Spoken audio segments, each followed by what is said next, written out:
네, 지난 15일이었는데 동해 해역에서 규모 4.5 지진이 발생했습니다. 최근 동해에 지진이 잇따라 발생하면서 더 큰 지진의 전조 현상이 아니냐는 우려가 나오고 있습니다. 지진의 연속에서 이어지는 이유, 부산에 영향을 미칠지 동해 지진을 조사 중인 부산대 지질환경과학과 김광희 교수와 함께 자세한 내용 나눠보겠습니다. 예, 교수님 어서 오십시오. 예, 네, 지금 직접 동해 지진 현장 조사를 하고 계시다고 들었습니다. 어떤 상황입니까, 지금? 지금 사실 지난주 월요일에 발생한 규모 4.5의 지진이 갑작스럽게 발생했다고 얘기하기는 어렵습니다. 예.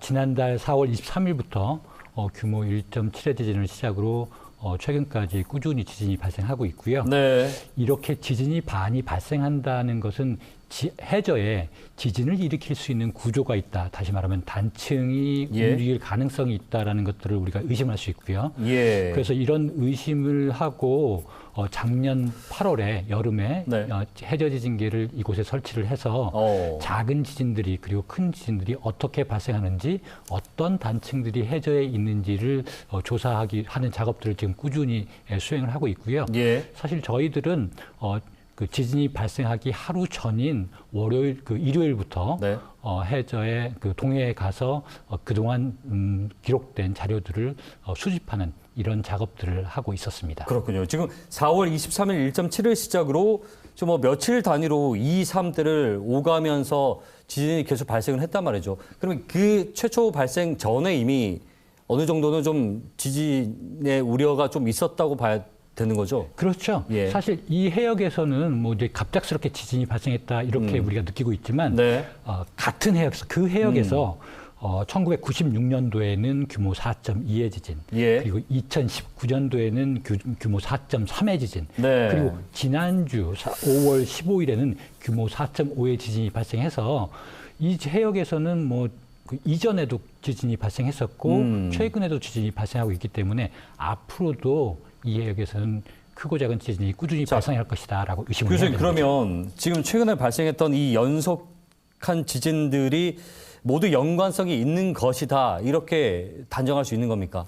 일단 이렇게 지진이 발생하고 있다는 것은 해저에 이런 지진을 일으킬 수 있는 구조가 있다고 의심을 해야 되고요. 그런데 아직까지 이런 해저에 어떤 구조가 있길래 얼마나 큰 단층이 있길래 여기서 이렇게 지진이 발생하고 있는지 앞으로 이 해역에서 발생할 수 있는 최대 규모의 지진이 어느 정도인지에 대한 조사는 아직 이루어지지 않았거든요. 해저에서 일으킬 만한 요인이 있다라는, 그러니까 쉽게 말하면 이유에 대해서는 아직까지 명확하지 않다는 거죠. 그렇죠. 그렇지만 지금 일어나고 있는 현상들을 보면 지진을 일으키는 원인이 그 아래에 있다고 분명히 있다. 봐야 되는 것이죠. 그렇군요.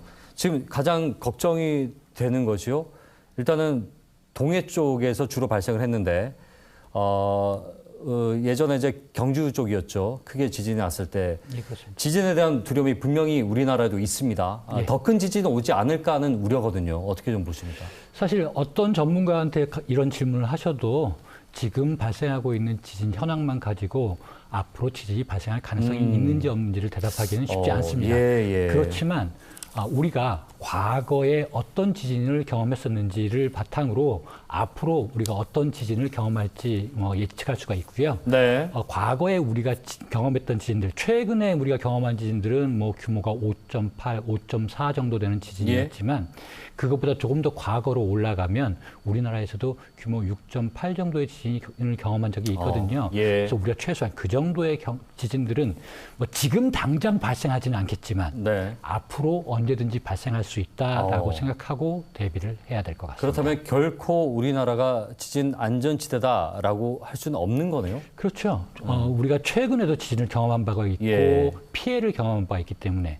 그렇지만 제가 좀 걱정하는 것은 마치 내일 당장 큰 지진이 발생할 것처럼 그런 생각은 하지 않으셔도 될 것 같습니다. 대비와 연구, 염려는 하되 또 지나친 불안감, 포비아를 가질 필요는 없다는 말씀이죠. 알겠습니다. 근데 만약에 그 지진들이 동해 지금 보니까 5월 15일 4.5도 동해 북동쪽에 50km 해상이었는데 만약에 이 4.5 정도가 내륙에서 생겼다면 그것은 얘기가 좀 달라지지 않습니까? 지금 그 정도 4.5를 어느 정도 피해를 예상할 수 있는 정도로 봐야 될런지요? 사실 규모가 4.5 정도 지진, 규모가 5 정도의 지진이 발생해도 네.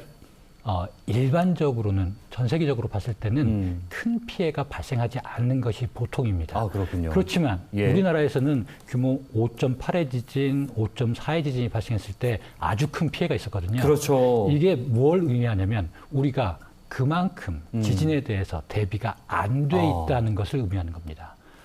우리가 지진에 대해서 대비를 하려고 그러면 일단 이 지역에서 우리가 관심 있는 지역에서 우리 부산에서 이 지역에서 지진이 얼마나 큰 게 네. 발생할지 미리 조사를 하고 그 조사 결과를 바탕으로 과학적인 조사 결과를 바탕으로 우리 지역에서 규모 5.8의 지진이 발생할 수 있으니까 네. 거기에 대해 준비합시다. 6.3의 지진에 대해서 준비합시다라고 얘기를 하고 거기에 대한 준비를 해야 되는데 네. 그 대답을 할 수 있는 준비가 전혀 안 돼 있다는 것이 문제라고 할 수 있겠습니다. 그 대비가 안 돼 있다는 것은 비단 어떤 건물을 어떻게 올리느냐 이런 부분뿐만 아니라 모든 사회 시스템이나 그렇죠. 또 국민들의 인식 예, 맞습니다. 이런 것들 다 포함해서 이제 말씀을 예, 맞습니다. 하시는 거죠. 해상에서 지진이 나다 보니까 아무래도 늘 우리가 이제 영화에서 보는 쓰나미 이런 것들을 떠올리고 또 2011년이었죠. 일본에서 그때 쓰나미가 났을 때 너무나 아찔한 모습들을 많이 봤기 때문에 혹여나 해상에서 더 큰, 그러니까 4, 5를 넘어선 지진이 생겼을 때 쓰나미 가능성이 있지는 않을까. 해안가에 있는 분들은 우려를 충분히 할 만합니다. 여기에 대해서 어떻게 좀 이해를 하면 될까요?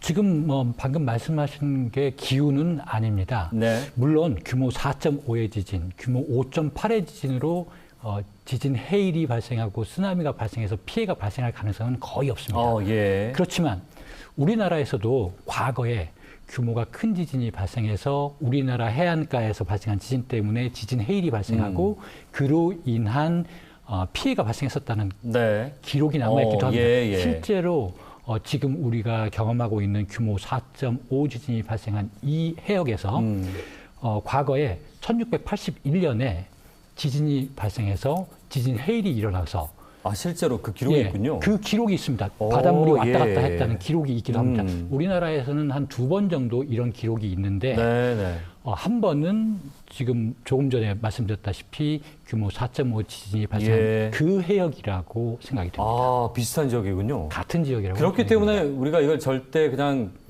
교수님 말씀대로 피해가 크다 안 크다를 떠나서 그냥 관가하고 넘어갈 수가 없는 부분이네요. 그렇죠. 그래서 이번 기회에 우리 동해에서 발생하는 지진에 대해서 얼마나 알고 있는지, 얼마나 대비하고 있는지를 점검하고 미흡한 점들을 보완할 수 있는 그런 기회로 삼아야 할 것 같습니다. 알겠습니다. 자, 교수님 짧게요. 지금 동해 해역에서 이제 지진이 나다 보니까 해안가를 예다 보니까 이제 부산의 원전이 걱정이거든요. 직접적인 피해나 크게 우려는 안 해도 되겠습니까?